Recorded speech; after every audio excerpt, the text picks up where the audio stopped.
맞지 않는 옷을 입는 것 같아서 좀 걱정이 됩니다.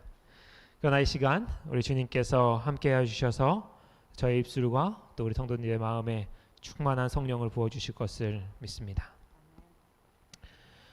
오늘 함께 제가 여러분들과 함께 이제 금요일 저녁 순서를 진행하게 되었는데요. 아까 기도해 주신 대로 지금 금천 한샘 교회에서 담임 목사님께서 또 연말 기도주의를 은혜롭게 인도하고 계십니다. 함께 기도해 주시면 감사하겠습니다. 오늘 말씀의 제목은 눈물 없이 무엇을 얻을 수 있는가? 라고 하는 제목으로 여러분들과 함께 은혜를 나누도록 하겠습니다. 여러분 혹시 춘래 불사춘이라는 말 아십니까?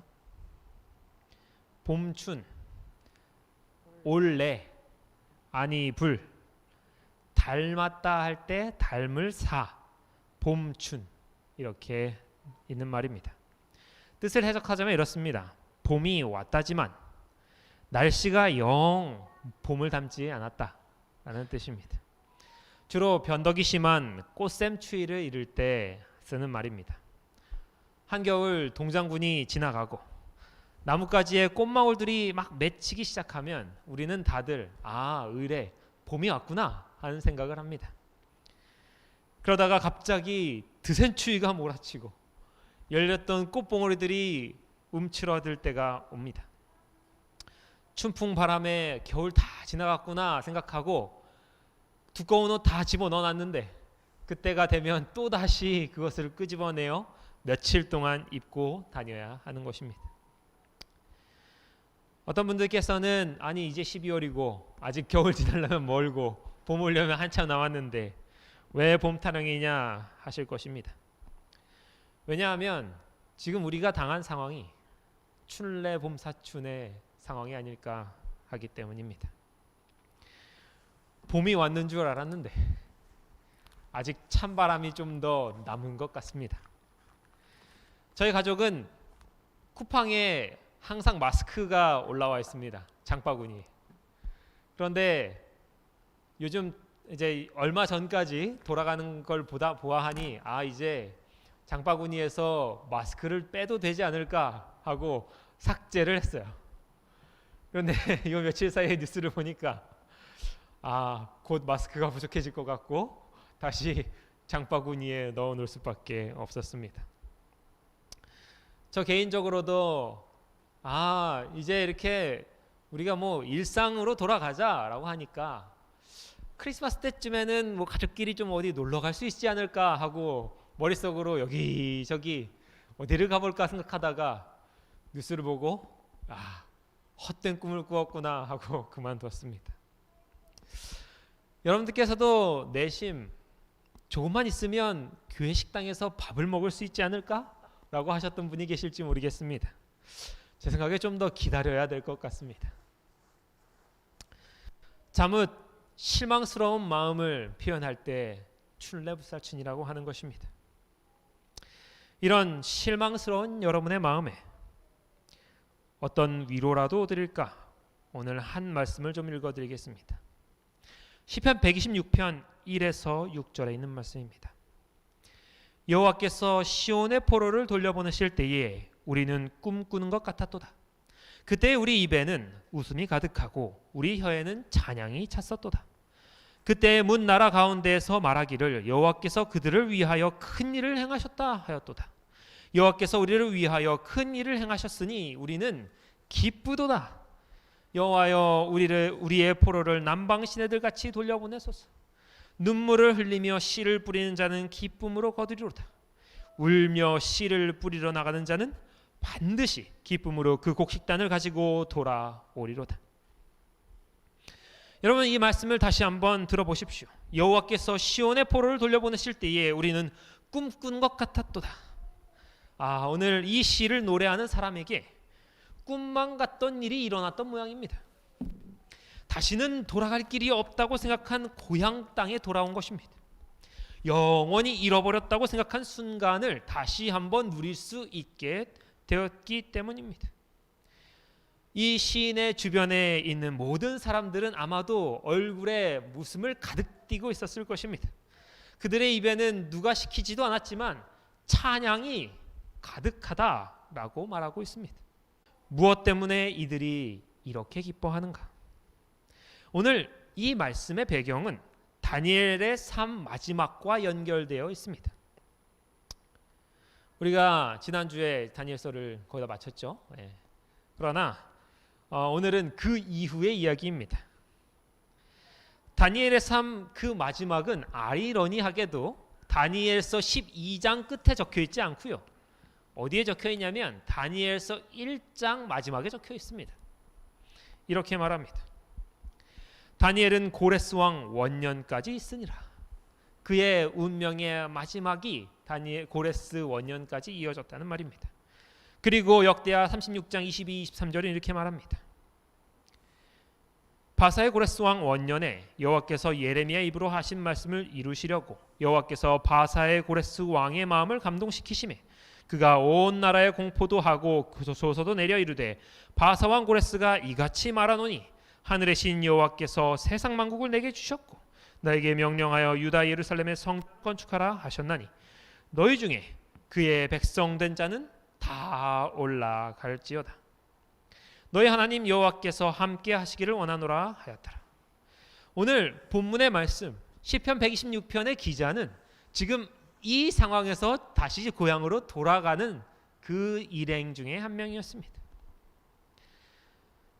여러분, 많은 사람들이 이렇게 말을 합니다. 이제는 이 시대가 뉴 노멀의 시대다. 새로운 표준, 새로운 상식의 시대라는 말이죠. 지난주 하진용 장로님의 어머니 편하다 집사님의 장례식이 있었습니다. 입관 예배가 있었고 찬양으로 예배를 열어야 되는 순간이 왔습니다.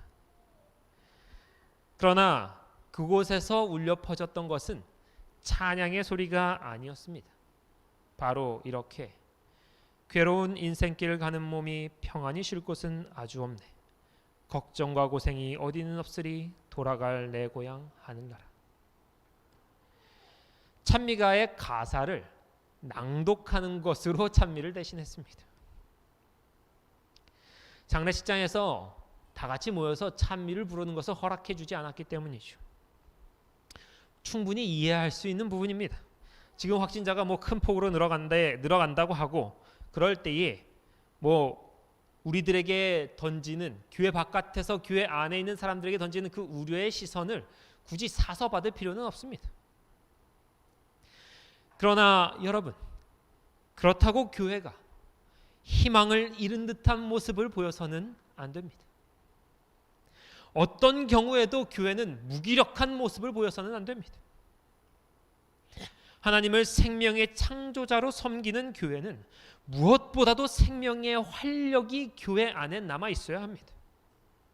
오늘 여기 시편 126편의 찬양자가 만약 오늘 이 자리에 있다면 그는 이렇게 말을 할 것입니다.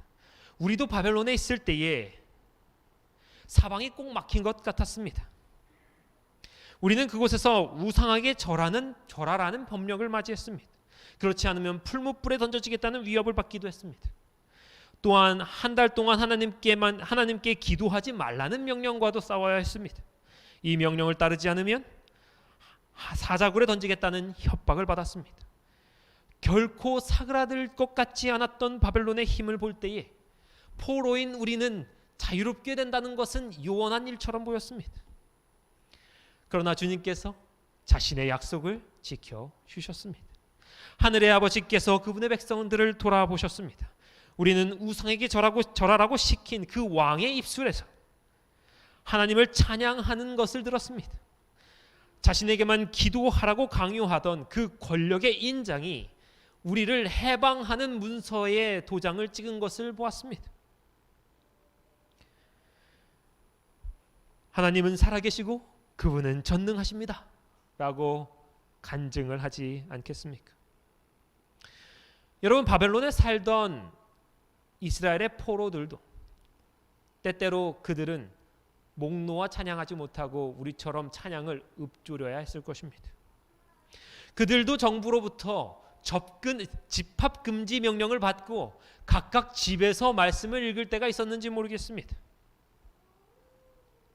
그들도 주변으로부터 아니 여기까지 와서 저 옛날 방식의 삶을 그대로 끌고 가는 저 구태의연한 멍청한 사람들이라고 손가락질 받았을 것입니다. 지금 교회가 세상으로부터 손가락질 받는 것처럼 말입니다. 그러나 그럼에도 불구하고 그들은 하나님의 약속과 해방의 예언을 포기하지 않았습니다. 여러분, 우리에게도 한 약속이 주어져 있습니다. 이 약속은 오직 제7일 안식일 예수 재림 교회만 믿는 것 같아 보이는 약속입니다. 야고보서 5장 7절 8절입니다. 그러므로 형제들아 주의 강림하시기까지 길이 참으라. 보라 농부가 땅에서 나는 귀한 열매를 바라고 길이 참아 이른 비와 늦은 비를 기다리나니 너희도 길이 참고 마음을 굳게 하라. 주의 강림이 가까우니라. 여러분, 이 시대에 1844년 이후로 예언이 남지 않았다라고 생각하시는 분들은 큰 착각입니다. 이 시대에 하나님께서 예레미야를 통하여 이스라엘 백성들에게 70년 약속을 주셨던 것처럼 똑같이 아직도 이루어져야 할 약속이 남아 있는데 그것은 바로 늦은 비에 대한 약속입니다. 교회는 결코 사라지지 않을 것입니다. 왜냐하면 이 늦은 비의 약속을 하나님께서 이루셔야 되기 때문입니다. 각시대 대역투 612쪽은 이 늦은 비가 내리면 어떻게 될지에 대해 설명합니다. 위대한 복음의 사업은 그 시초에 나타났던 하나님의 능력 못지않은 큰 능력이 나타남으로 맞춰지게 될 것이다. 하나님의 종들은 거룩한 언신으로 빛나고 밝은 표정을 얼굴에 짓고 하늘에서 온 기별을 선포하기 위하여 이곳에서 저곳으로 분주히 왕래할 것이다. 온 세상은 무수한 음성으로 경고를 받을 것이다. 이적들이 일어나고 병자들이 고침을 받게 될 것이며 표적과 기사들이 믿는 사람들에게 따를 것이다. 여러분, 이 말씀을 보면 코로나 이후의 예배의 형태에 대해서 얘기하고 있지는 않습니다만은 이 교회가 다시 한번 생명의 활기를 띠고 나아가서 복음을 전하고 사람들을 만나서 성경을 가르치고 그들을 교회로 데리고 와 침례를 주는 그런 일들이 여전히 일어나게 될 것을 말하고 있습니다. 그러므로 아직 이 교회는 하나님께 받아야 될 약속이 남아 있는 것입니다. 교회가 충분히 우리 할 일을 다 한 상태가 아닌 것이죠. 초대교회가 경험했던 것보다 더 강력한 성령의 역사가 코로나 시대에 있는 이 교회에게 약속되어 있습니다. 그러면 여러분께서는 이 약속을 인하여 기뻐하시기를 바랍니다. 더욱더 힘과 의욕을 낼 수 있기를 바랍니다. 주님께서 우리를 돌아보시는 날에 아마도 우리의 찬양은 이런 것이 되어야 되지 않을까 싶습니다. 여호와께서 코로나를 끝내고 성령을 부으셨을 때에 우리는 꿈꾸는 것 같았도다. 그때에 우리 입에는 웃음이 가득하고 우리 혀에는 찬양이 찼었도다. 그때에 뭇 사람 가운데서 말하기를 여호와께서 그들을 위하여 큰 일을 행하셨다 하였도다. 여호와께서 우리를 위하여 큰 일을 행하셨으니 우리는 기쁘도다. 우리는 기쁘도다. 아직 이 때가 우리에게 오지는 않았습니다. 그러나 우리 오남교회 모든 성도들은 믿음의 눈으로 그 때를 바라보고 지금 기뻐할 수 있게 되기를 간절히 바랍니다. 여러분, 이런 찬양이 우리의 입에 있을 것을 생각하면 참으로 행복하지 않으십니까? 그때가 좀 빨리 왔으면 좋겠다고 생각하지 않으십니까? 이 땅에 지금 덮고 있는 이 우울한 질병의 그림자에 곧 거쳐지고 사라질 것 같은 안개 같은 것들입니다. 그러나 오늘 여기서 찬양이 끝나지는 않아요. 이 찬양은 두 번째 부분으로 연결되는데요. 이렇게 말합니다. 눈물을 흘리며 씨를 뿌리는 자는 처음부터 읽겠습니다. 여호와여 우리의 포로를 남방 시내들 같이 돌려보내소서. 눈물을 흘리며 씨를 뿌리는 자는 기쁨으로 거두리로다. 울며 씨를 뿌리러 나가는 자는 반드시 기쁨으로 그 곡식단을 가지고 돌아오리로다. 오늘 찬양자는 이렇게 말합니다. 눈물을 흘리며 씨를 뿌리는 자는 기쁨으로 거둘 것이다. 그는 자신에게 지금 있는 기쁨이 거저 얻은 것이 아니라고 말하고 있어요. 그 기쁨은 눈물이 선행된 결과라고 말하고 있습니다.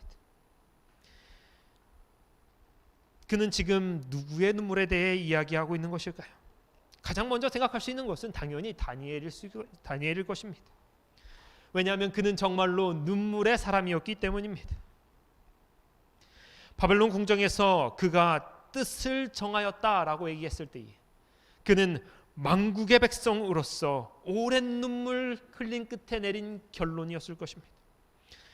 느부갓네살의 꿈 해석을 위하여 날이 새기까지 잠깐의 시간을 얻었을 때에 그와 세 친구들은 무릎 꿇고 앉아 가장 먼저 가련한 포로와 이스라엘의 운명에 대해 통곡했을지 모르겠습니다.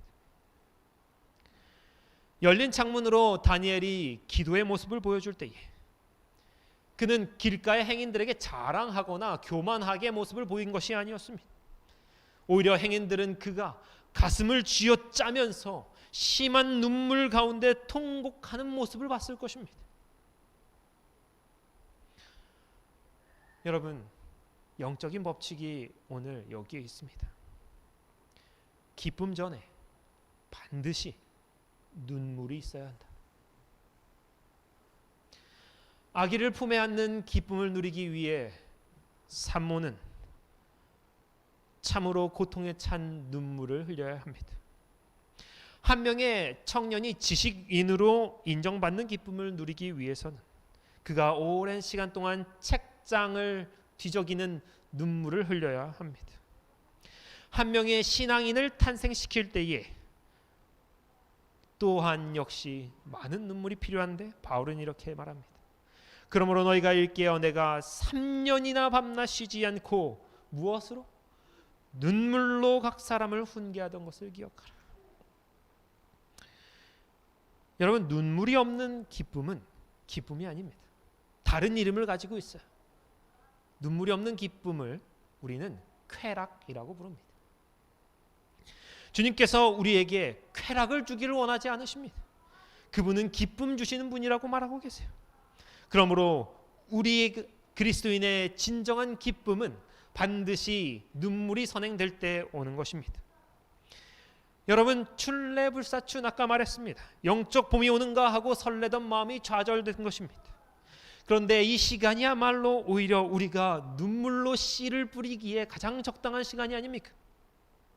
지금이야말로 주님 앞에 심한 통곡으로 우리의 나태함을 회개하며 아뢰어야 될 때가 아닙니까?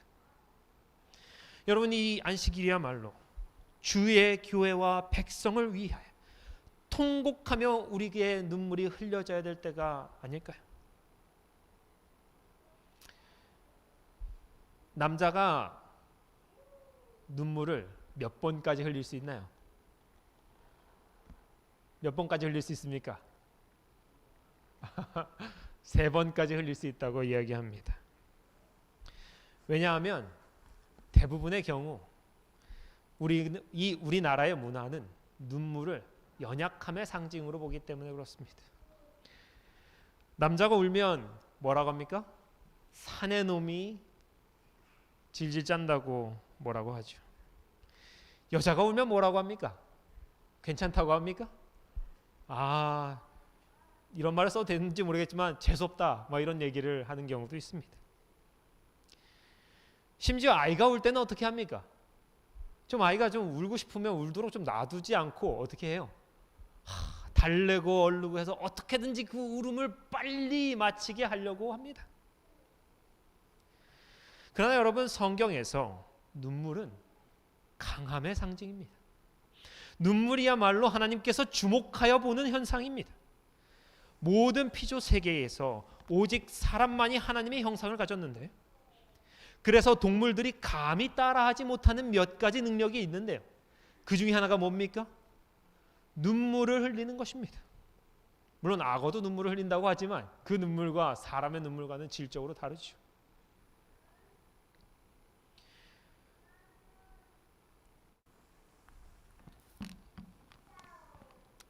다윗은 시편 56장에서 자신의 눈물을 하나님께 병에 담아달라고 기도했습니다. 이사야 58장에서 히스기야는 벽을 보며 기도하고 눈물을 흘렸을 때에 주님께서 말씀하셨어요. 내가 내 기도와 눈물을 보았노라. 세상에서는 눈물이 연약함의 상징일지 모르고 또 창피한 일이라고 할지 모르겠으나 하늘에서 볼 때는 눈물 흘리는 그 순간이 바로 사람이 가장 겸손해질 때인 것을 압니다.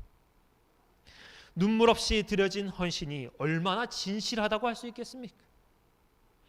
눈물이 나온다는 것은 그 존재가 이제 완전히 비었다는 뜻이며 또 하나님 외에 아무것도 의지할 것이 없게 되었다라는 상태를 말해줍니다.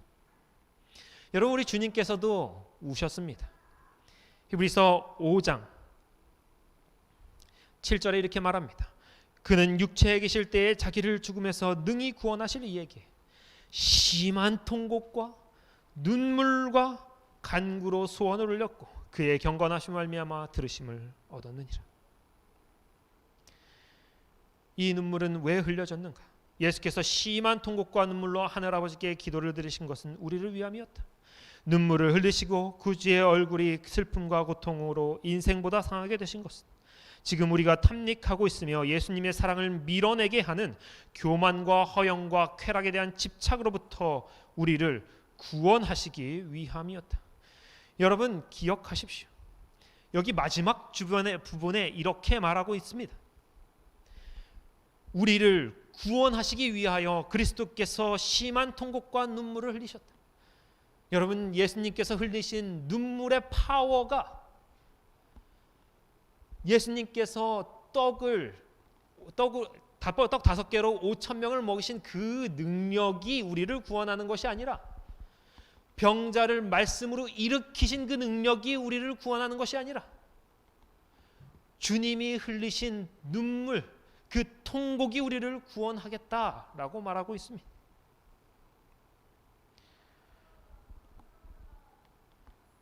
여러분, 저는 참 아이러니하게도 우리가 정말 축복된 시대를 살아가고 있다고 믿습니다. 왜냐하면 지금 우리의 마음은 그 어느 때보다 공허하고 지쳐있기 때문에 그렇습니다. 2년 전, 3년 전에 우리의 삶에서 눈물 흘리기가 그렇게 참 어려웠다면 여러분, 지금 여러분의 삶을 돌아보시면 언제라도 눈물을 흘릴 준비가 되셨음을 압니다. 지금 우리가 의지할 수 있는 것은 아무것도 없습니다.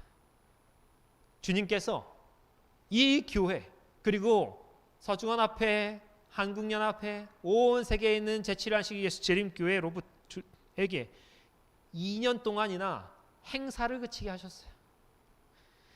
교회 내에 큰 행사들이 원래 여러 가지가 있죠. 캠포리도 있고 여러 가지가 있는데 다 그쳤습니다. 교회에서 왁자지껄함을 제어해 버리셨어요. 밥으로 우리의 영적인 허기를 속이지 못하도록 교회를 떠날 때에 밥을 먹이지 않고 보내셨습니다. 그동안 세상의 소람스러움에 묻혀 지내던 교회를 모든 사람들의 주목 한가운데 두셨습니다. 이제 교회에 남은 것은 하나뿐이죠. 바로 기도하는 것뿐입니다. 그것도 눈물로 기도하는 것밖에 우리에게 지금 남은 것이 무엇입니까? 오남교회 성도 여러분, 이 복된 시간에 좀 많이들 우시길 바랍니다. 주님께 간절한 기도를 드리러 이곳에 오셔서 통곡과 눈물을 쏟아내시기를 간절히 바랍니다. 집에서, 일터에서, 길에서 교회와 성도를 위하여 그리고 여러분 자신을 위하여 눈물의 기도를 올리시기 바랍니다. 지금이 바로 그 일을 할 때입니다.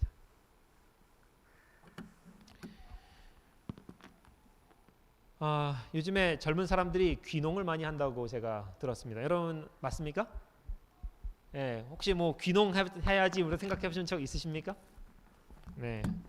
어르신들이야 귀농한다고 생각하면 시골에서 유유자적하게 살겠다 이렇게 생각하시는 분들이 많죠. 근데 젊은 사람들은 귀농하려고 하는 이유가 좀 다르다고 이야기를 합니다. 젊은 사람들이 여러 가지 이유가 있죠. 돈을 잘 버니까 잘릴 필요가 없으니까 눈치 안 봐도 되니까 여러 가지가 있는데 그 중에 한 가지 이유가 뭐냐면 겨울에는 노니까가 귀농의 이유 중에 하나입니다. 도시의 직장에 있으면 어때요? 더운 여름날이든 추운 겨울날이든 출근을 무조건 해야 돼요. 1년에 뭐 열을 받는 뭐 그 휴가도 눈치 보면서 간신히 쓰는 그 자신의 처지가 가련한지, 젊은 사람들은 농촌에 대해 환상을 갖고 있는데 바로 겨울에는 농사할 일이 없어서 농사가 없으니 편히 쉴 수 있겠다라고 하는 것입니다. 봄부터 가을까지 바짝 일하고 겨울 내내 놀아야지 하는 굉장히 젊은 이들 같은 사고 방식으로 나온 것이죠. 그런데 제가 며칠 전 장인어른 댁에 가서 보고 이 생각은 완전히 틀린 생각이구나 하는 생각을 했습니다. 저희 장인어른이 일전에 말씀드렸다시피 농사꾼이십니다. 이천에서 쌀 농사를 짓고 계시고 또 이외에도 여러 가지 농사를 짓고 계셔요. 제가 며칠 전 장인어른 댁에 갔는데 겨울인데도 집에 안 계시고 계속 밖에 나가 돌아다니시는 거예요. 또 나왔더니 이쪽 밭에서 저쪽 밭으로 분주하게 왔다 갔다 하십니다. 겨울인데. 그래서 물어봤어요. 아니 아버님, 겨울인데 대체 뭐 하십니까? 이제 농사 지을 것도 없는데 가서 쉬셔야죠. 하는 말씀이 지금 양파도 심어야 되고 양배추도 심어야 되고 심을 게 얼마나 많은지 모른다 이렇게 얘기를 하시는 거예요. 그래서 제가 그래도 다행입니다. 밭 농사만 겨울에 할 수 있는 줄 알고 밭만 좀 가꾸시면 되겠군요. 저 논은 다 텅텅 비어 있어도 되니까요. 이렇게 말씀드렸더니 지금은 그런데 옛날 같으면 저기에 뿌려놓은 볼이 싹 밟아야 돼가지고 지금이 제일 바쁠 때라고 이야기를 하는 것입니다. 이날 저는 한 가지 교훈을 좀 얻었습니다. 겨울에도 씨를 뿌려야 한다. 여러분, 겨울에 찬바람이 불어와도 농사꾼은 밭과 논에 씨앗을 뿌리는 일을 멈추지 않습니다. 여러분, 우리의 삶은 지금 어떻습니까? 우리는 지금 분명히 영적인 겨울을 지나고 있습니다. 우리의 믿음은 서리빨 같은 그 눈길과 사회적 분위기에 얼어붙어 있어요. 부드럽던 마음은 단단하고 냉랭한 기운만이 우리의 마음속에 있죠. 왜 그런가? 온 세상이 신앙에 대해서 쌀쌀맞게 하고 심지어 냉소적인 시각을 던지고 있으니까 그런 것입니다. 그러나 여러분, 이 교회의 태동의 시기를 여러분 한번 좀 생각해 보시기를 간절히 바랍니다. 이 교회가 태동할 때는요, 재림운동이 실패로 끝난 뒤에 였습니다. 수많은 사람들이 이 교회의 설립자들을 향하여 광신도 이단이라고 손가락질을 했어요. 회개하던 모습을 보이던 사람들이 성경을 불태우고 예수 그리스도를 거절하고 뛰쳐나갔습니다. 믿음 가운데 남아있던 성도들마저 의심과 의문으로 혼란한 상태였어요. 그때야말로 가장 혹독한 영적인 겨울이었다 말할 것입니다. 그런데 그들은 씨 뿌리는 일을 멈추지 않았어요. 어른부터 아이까지 성경 안에서 진리를 찾아 헤맸습니다. 사람들의 눈을 피해가면서 한데 모여서 믿음의 기도를 드렸어요. 사단이 그들의 마음속에 예수님 안 오셨잖아, 성경 가짜 아니야? 라고 의심의 마음을 줄 때마다 그것을 뿌리치고 하나님의 나라를 사모하는 마음을 가졌습니다. 재림운동 때 이 사람들이 재산을 다 팔아버렸어요. 가난한 사람들 다 나눠줘 버렸습니다. 그래서 삶이 굉장히 궁핍했을 것이 분명하죠. 그런데 그들이 그 재물과 재산에 미련 갖지 않고 궁핍하지만 그 가운데서 여전히 헌신하여 교회들을 세웠습니다.